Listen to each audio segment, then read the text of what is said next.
Hello everybody, this is Mary Stock and this is the Bundasliga Boys. Christian, everybody should be shocked to know, was trained in the US of A. But he wasn't just trained by going out and playing on the street. He had the typical US of A soccer training, which is you go and you pay for a whole lot of money and you go and get taught usually in exclusive schools, etc. And he was taught, his parents, however, he has very good genes. His father and his mother both were footballers in George Mason University.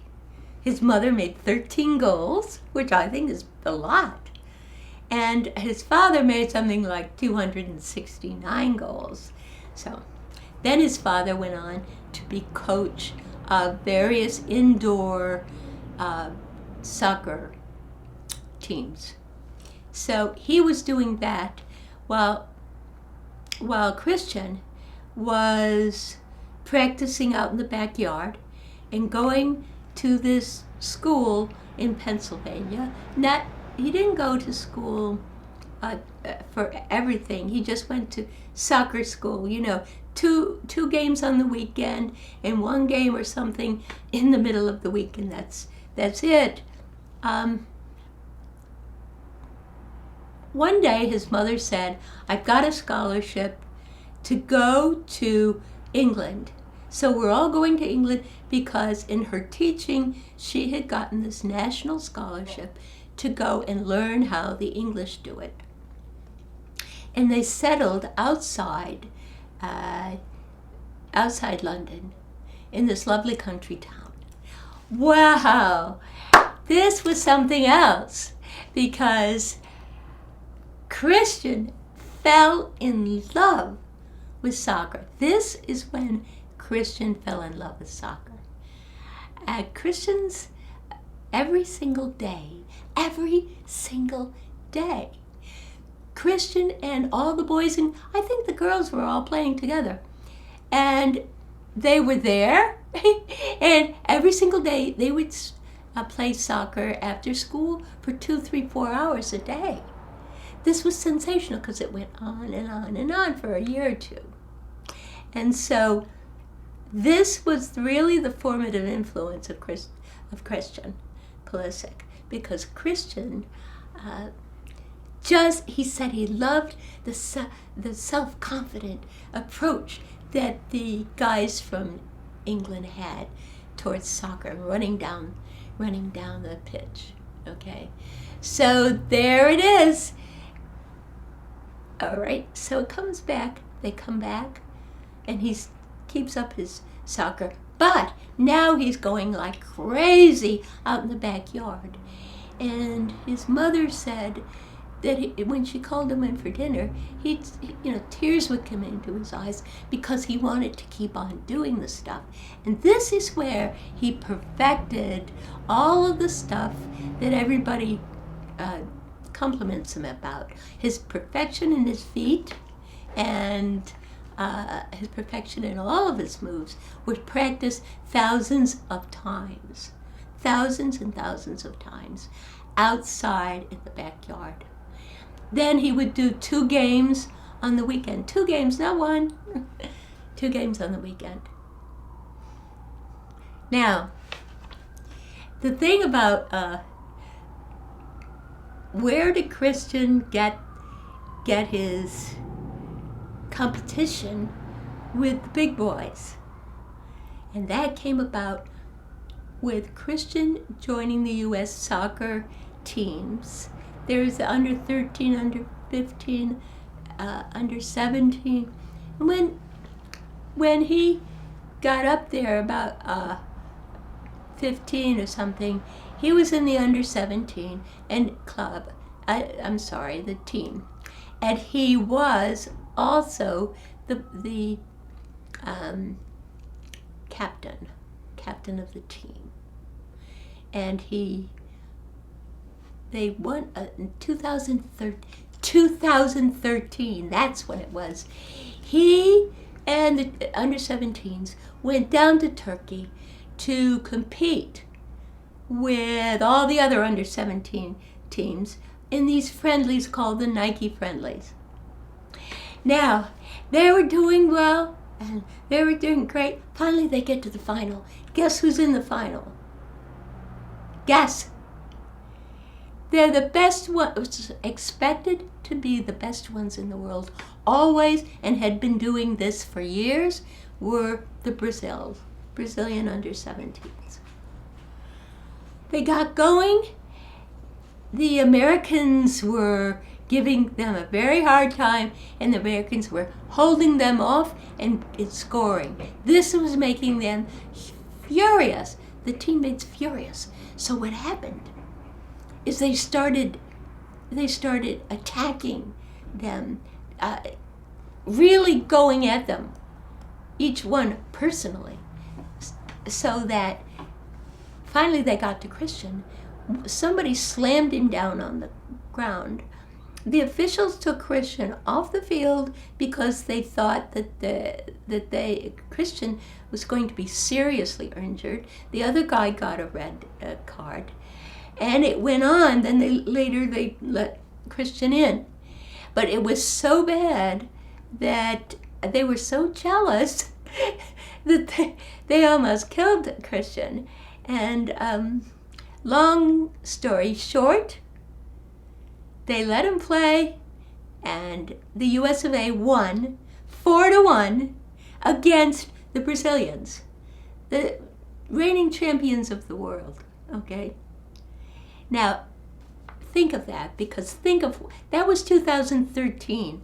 Think of what happened at the World Cup in 2014, because this was the precedent to that. And the precedent was Germany beat Brazil 7-0. So we could see that something happened in Brazil in the last few years where the whole country was going down in soccer. Brazil didn't know it, but they were. And this is where the U.S. team beat them 4-1. U.S.? Nobody's going to beat us. They're called U.S., but they did. And Germany beats in the World Cup. So you could have sort of foretold in 2013 what was going to happen in the World Cup. Then another lucky thing happened.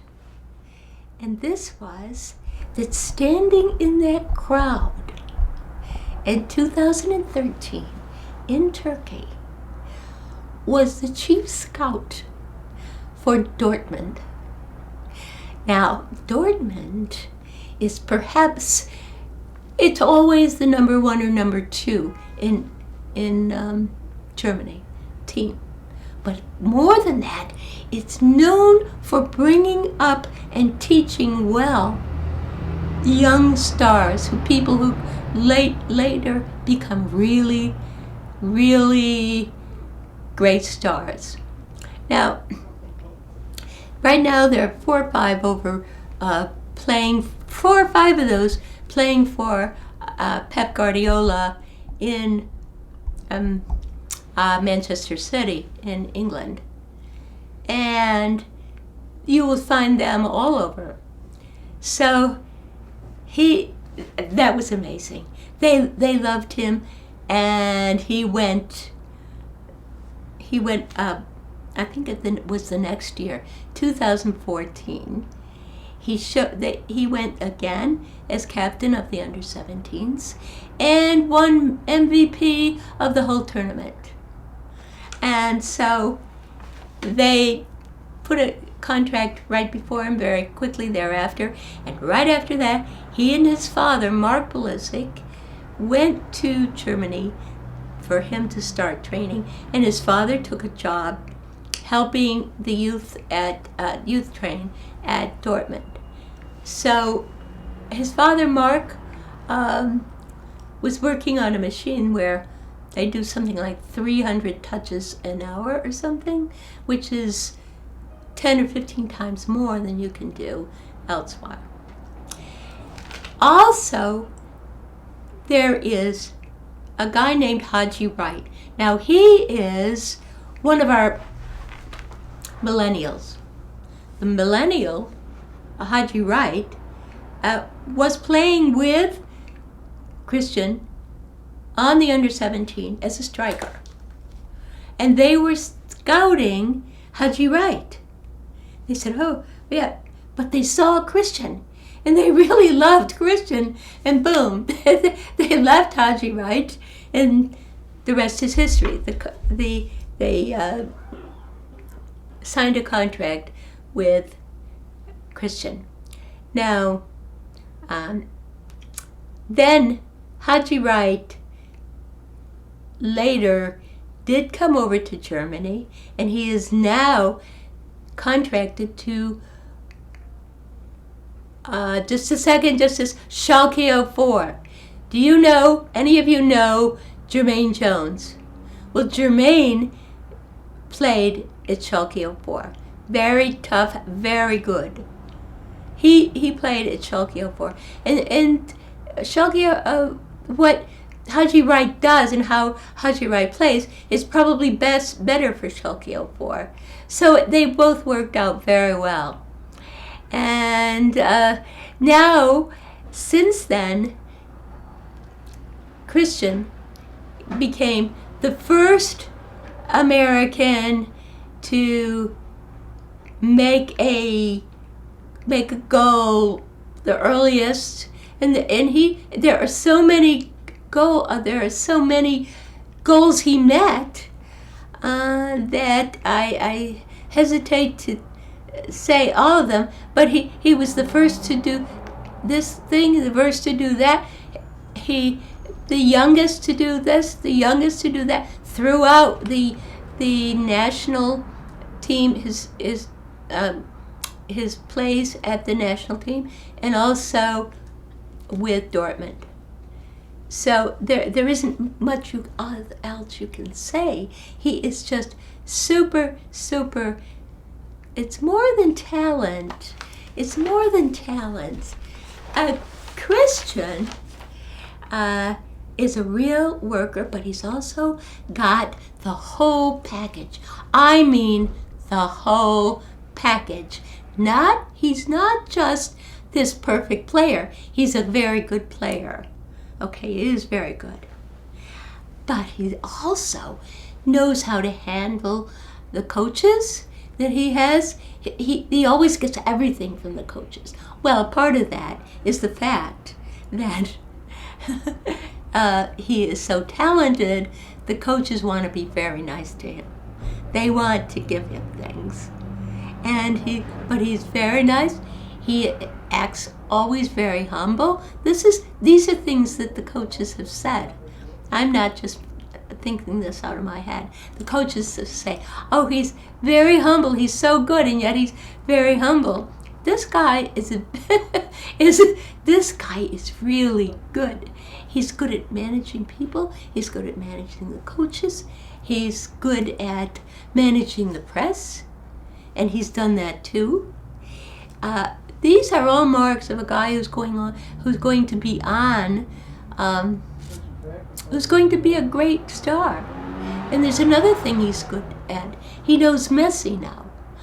And they're friends. They're good friends. How did this happen?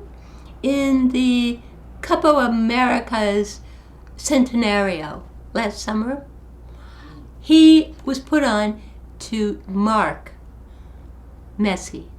Now, he did this beautiful marking job. Here's Messi, here's Christian. This is just how it should be. About 1.5 inches, and that's it. Maybe only 1 inch between the bodies, so that the mark doesn't get away, right? So he's doing this happy, and of course, Messi knows that this is what they have to do. They have to mark you. So he's going like this too. It's like a little dance. It must have been that Christian said, would you let me take a picture of you? I don't know what he said. Next thing I know, Christian is putting up a picture on what's that? What's the picture? Instagram. That's right. So he said, so he's putting up a picture of him and Messi in this little tiny room where they were holed up talking to each other. Next thing we know, they've got Barca, following Christian, and they are still following Christian on Twitter. Probably because that he put a bee in their ear, okay? So there what else can you say about Christian Pulisic? So far, you can't, has won everything that he could possibly win, right? However, he had one thing that was a very big drawback, and it stopped him. And yet, he came through it. When he was not a teenager, he was younger than that. And his father and mother took him around to all the best teams in Europe. Real Madrid, Barcelona, Bayern Munich. I mean, all of the best. And he spent maybe a week with each, and he played with them. And he was actually being vetted to see if they thought he would be good for their school. They use an academy system, and they go to school at the same time as they learn golf. I mean, that's a joke. And so what happened is, at the end of each one of his weeks, every single time they said to him, they're his parents, he was just too small and too light to be a good player. And so they said they didn't think they would take him. Now there it is. So what did he do? I mean, he didn't know that he was being vetted. He just thought he was having fun and learning from these guys in these various teams. He went back home and, watched TV. He really did. And of course played. But he talked to his father. He said, he brought this up himself. He said, I'm smaller than the other guys. What am I going to do? And his father said, just be yourself. And that made all the difference in the world. He said, I'm just going to be myself. And he just was himself. And he played like hell. I saw him being pushed off the ball twice. I also saw somebody else being pushed off the ball in another instance, another game. And that person was disheartened, shall we say, and did not go far with his team. His team is one of the top teams. It's Bayern Munich. He didn't go far with his team. But because he allowed himself to be disheartened, and maybe some of it had to do with the team too. So all of that tells me that to win, to be a winner, you must overcome something. And usually it's a big one. Usually it's a big one. That was a big one for him. Guess how he handles that now when he's playing, shall we say, with Dortmund. I have seen him, he uses, instead of the top part of his body, which is not as strong and big and wide as the other guys, he uses the strongest thing on him, which is the hips and the legs. And I saw this picture, which was really amazing. Here's Christian inside the mouth of the goal, trying to get control of the ball away from the defender. and he's inside, and his legs and his bottom and his legs were up 5 feet off the ground with his legs out in front of him. He was pushing with his legs. Amazing. So he's using his legs and his hips to really push that ball, control that ball, whereas the other guys might use the top of them more. So he's coming to overcome that, and we expect great things. We expect great things. But I wouldn't, let him come along. He's been told to, just come along in your time. And someone mentioned in one of the columns the other day that he saw Christian there, and Christian was just really, he said he was quite satisfied. He had a look on his face like he's happy, he's satisfied, he knows he's going to become great, but he's ready to wait, and he's living every day as it comes. So everybody else thinks about how he's going to be a great guy. I'm sure he enjoys that, but he's living every day. Hey, what can I say? Now you of course know about Bieber, right? Christian, he everybody kidded him about Bieber. So this went on for months because in Cologne, Bieber was going to have a concert, and I don't know how far Cologne is, but it's probably 40 miles or 20 miles or something. And so just about 2 or 3 days before the thing happens, somebody calls him up, who we don't know, and says, how many tickets do you need for the Bieber concert? That the Bieber concert had been sold out since 15 minutes after it went on sale. Okay.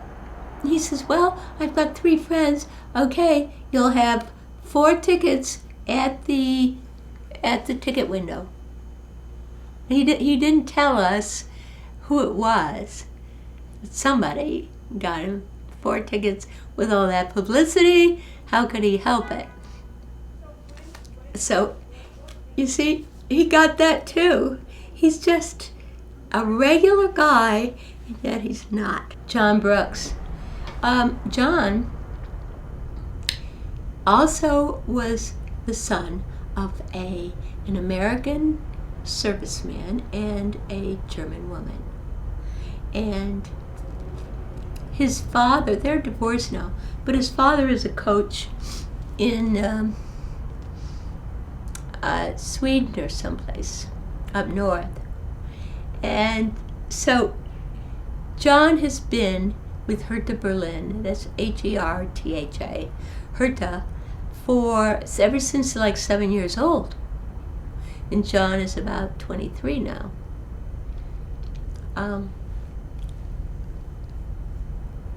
So anyway, there he is.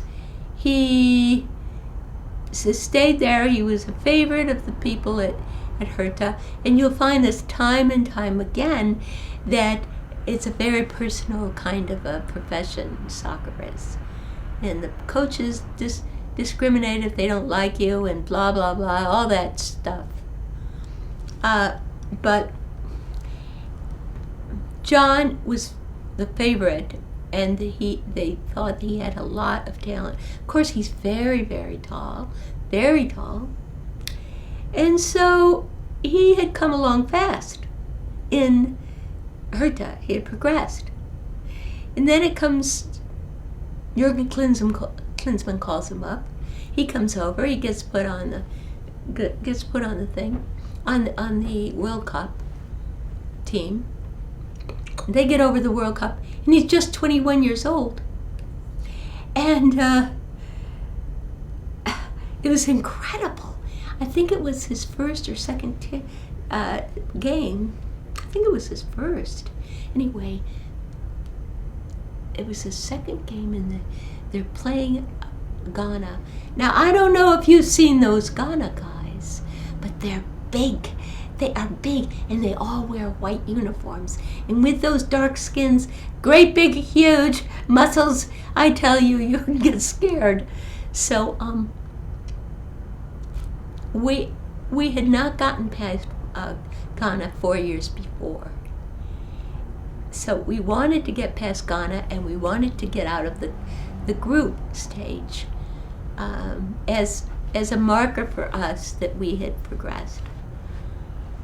So they go, and they're playing and playing and playing, and then somebody made a goal, and the next thing they know, somebody gets a corner, and that corner came right at John. It came right at John, and he headed it into the goal, and he got a goal. This is John. Well, this all of a sudden, that was about 2 minutes before the end of the game. All right, and John was just collapsed. He couldn't believe it. So he starts to walk off the pitch, and he falls down on the ground, and he's got his face on the ground. He's just overcome with the fact that he actually made a goal in the 2014 World Cup. He hadn't been playing very long. This was his first year playing, professional playing. So, and he was just so overcome that those pictures that were made of him then won in the Emmys that year. They won the prize for being the most the most amazing thing that happened in sports or something like that. Ethan Horvath. Now, Ethan is not a Bundesliga boy, but he's close. He plays out of Bruges, Belgium. Bruges, one of the most beautiful cities you have ever seen. And it's maintained its character from the 1500s practically. Everything is beautiful, and if you go any place in Belgium, go to Bruges. Brugge. And so anyway, Horvath is and has been on the U.S. team for a while now. And he was capped for the Cuba game, and he was put, he did very, very well. He's young. For a goalkeeper, he's very young. He's like 21 years old. So he got a clean sheet for the Cuba game, which is wonderful, and everything is expected of him now. He moved. He got a promotion to the Bruges Football Club, and he's been there. He's learning. He's second after the primary goalkeeper, and that's very good, because on the national team he's third. So he is Pulisic's roommate. When they go places, they room together. And hey bro, he says, hey bro, and so they have a really great time. Pulisic has said his friends are his age, but always where he plays, they're always older than he is. And his mother told us that the reason for that is that they always played Christian with older guys. So he'd be familiar with it, and he wouldn't feel out of place playing with older guys. because he already showed that he was a very good player. So he all the other guys love him, and he them, but the ones he feels most best with are, in fact, the guys that he plays with when he's not playing soccer.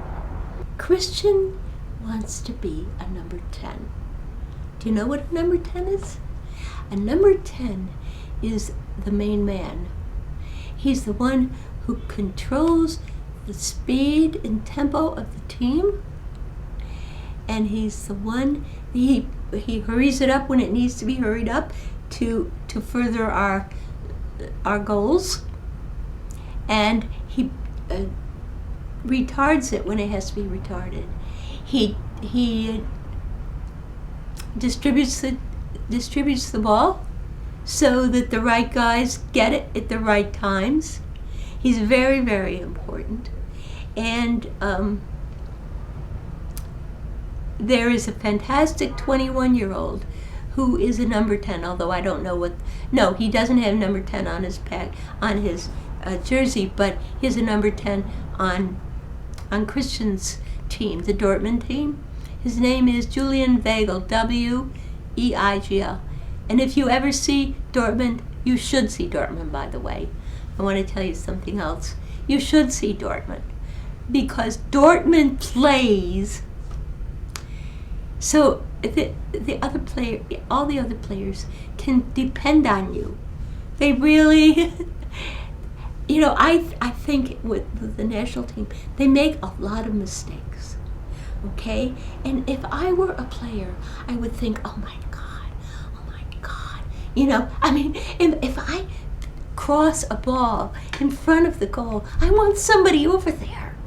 I want somebody over there to get it and to slot it in, but from the edge. But no, they miss it. There's nobody there. I can show you one. There was nobody there at all. This is in one of Bruce Arenas' 2 friendlies that he did. There was nobody there. And the director of this whole thing had the camera sit right on the green grass, and not sit, but show the green grass all this time, with not a soul in it. When you can't depend on him. You just can't depend on anything. And so much is lost. Now, go look at Dortmund and how Dortmund plays. Bang, bang, bang. Now, by the way, there are plenty of people criticizing them. Oh, he didn't do this right, didn't do that right. But they're little tiny things compared to what we have, okay? And the reason why it's so exciting is they actually complete, they actually finish their goals. When the thing starts out as a movement towards a goal, it gets finished. All right? So it's so exciting. Now, Dortmund plays on Saturday or Sunday. You've got to find out about it. I will, in the future, let you know. But Dortmund plays, as I've said, but the trouble is, mostly they're playing at 2:30, 3:30 in the afternoon over there. And I think they're 6 hours ahead of us. So we play, so we are looking at it at 9:30 in the morning. And a lot of times it's on Fox Sports 1 or Fox Sports 2. But it's early. So look it up. I will be posting stuff like that on my Twitter, which is at Mary Stock, at MaryStock. Okay? And I will be posting stuff like that. And on the next time that we come on, and that may be 2 weeks from now, because I've got to get some new equipment stuff, then I will be telling you those things. But if you want to really enjoy good Soccer. Look at Dortmund play. Now and Dortmund has always, they make mistakes like everybody, but not nearly like Americans are used to, which I assure you.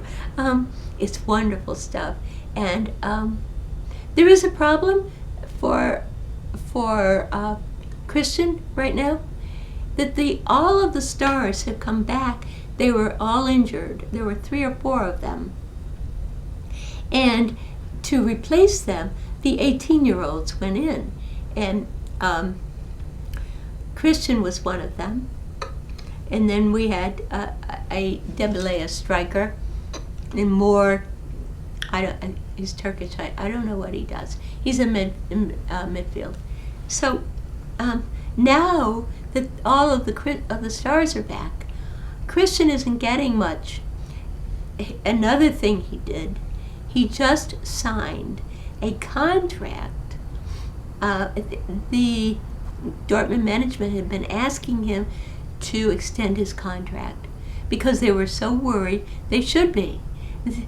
People were bidding for him from other teams. He had a lot of interest around the world. American press tends to do that for you. If you've got the goods, they can make a star out of you in a couple of minutes, and that's what it is. The Dortmund people didn't know what to do about that. They don't want to lose him.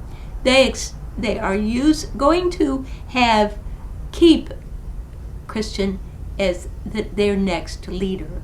Probably when he's about 21, you'll see that. But right now, so he signed this contract. Well, I'm sure the contract gave him another couple $1 million. Here he is, 18, making $1,036,000, and a contract extension, probably between $2.5 and $3 million. The average wage for those guys at Dortmund is $3 million a year. I don't think they gave him 3, but he might have gotten 2.5. So it doesn't matter. He's sitting on the bench a lot, but they let him in for 8 minutes here, 8 minutes there. If somebody else gets injured, he will be in. But he was starting for a long period of time. So that we have everything to hope for with Christian. He's a good guy, and all of the rest of them. I mean, John, so tall, he can be an excellent left back. Oh, I wanted to tell you more about Fabian Johnson.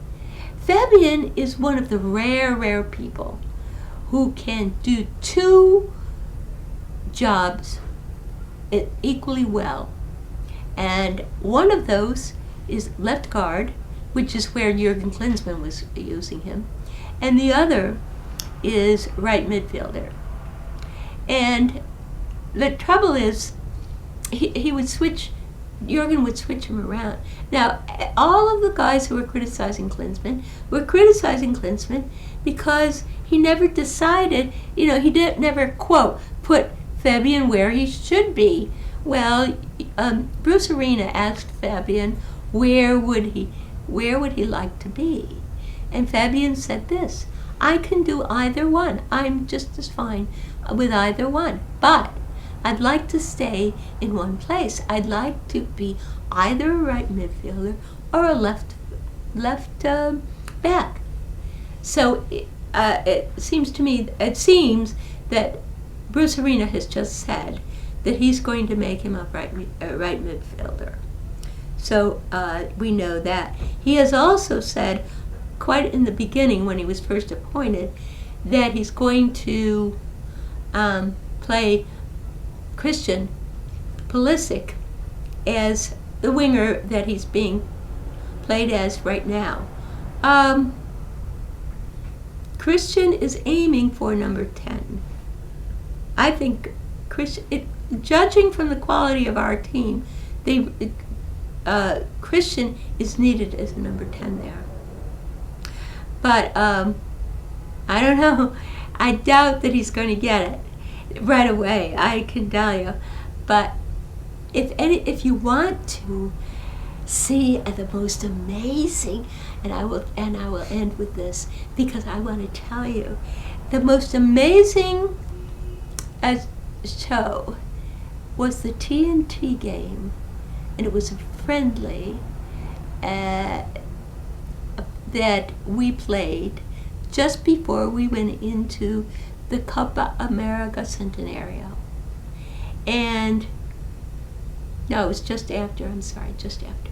So it was amazing because it was the first start. It was the first start that he made. And so he called up his mother, and Klinsmann must have told him the night before, I'm going to start you tomorrow so you can call your mother. So he called up his mother, and she came down from Hershey, Pennsylvania to Jacksonville, Florida to see him. And what he did was, he started out with, first of all, what he had seen. I can tell what he had seen was, while he had been sitting on the bench, was the guys with the ball going like this, boom, boom, boom, boom. They don't got any place, and they wait for somebody to then eventually, hey, we get it down here and run the ball down, and maybe we'll make a goal. Okay, Christian started to get the ball and show them how to take the ball forward, always forward. So you see that they can do it in segments and get closer and closer to the goal, right? But when he got the ball, he tried it and he'd lose it. They didn't know what he was trying to do. His teammates didn't know what he was trying. So they just go back and do their own thing. So this went on for 24 minutes. Do you know how long 24 minutes is in a game? So there's Christian trying, and they don't know what. All of a sudden it dawns on them. Hey, Christian's trying to take the ball forward. Well, wow, that's what they said, boom. So the minute they would get, whoever got the ball would spin it right over to Christian, and Christian would work his way through, because there's something called making space or finding space, and it's a very rare talent, and Christian's got it. And that means sometimes you have to trick them, your opponents, to get them to move out of the way. Sometimes you had to fake it. Sometimes you just have to find it and it's there. But it's almost just the feel, you know. And so very few do it. But he would get this and find the space and boom, boom, boom. So that when that part got through, they were closer to the goal. So boom, boom, boom, boom, boom. So then it went quickly. They get the ball, they give it to him, he'd go through the tight spots, somebody else would get the ball, then they get it back to him, he'd go through the tight spots, and pretty soon they're up to the goal and banging it in. And that's just what happened. They were up to the goal, banging it in. They had four strikers there, American strikers, banging the thing. It was going in so hard. It was coming back at them, and they would bang it in again. And okay, the score was 4-0, and the whole team was at the goal at the time that happened. All right, so that was a fantastic display by Christian. Number one, finding space and making space, leading the team. The team loved him, and being the number 10. And I think, I know Christian wants to be the number 10. I have a feeling that another one will be. Christian on the Red Bulls may be picked. He's 30 years old. Oh, then he's safe. See, he's 30. So we'll just have to see how that works out. So those are issues, 2 issues for Christian. He's now on the bench, and this is not pretty. And so now I say to him, "Geez, you never should have signed that contract," because they were playing you because they were so scared of losing you. Now that they've got you like that, then they've got to let their stars, their stars got back. But so that's an issue, and the number 10 is also an issue. Christian in 2018, I would say, will be the better number 10, but we'll have to see what Bruce Arena says. I hope you got some kind of a feel for these guys, and I'm just sort of spouting this stuff at you, but we're going to have a lot of really depth stuff, because I don't want to take the whole USMNT. I want to take the best guys and get in close and personal. So I want to thank you very much. I am really honored that you have come here to see me, taken your time and come here to see me. I love soccer. I hope you love it as much as I do. Okay? So thank you again. I really seriously mean that. Come to see us. Check us out in a couple of weeks. And I'll be here, and I want to see you. Thank you so much.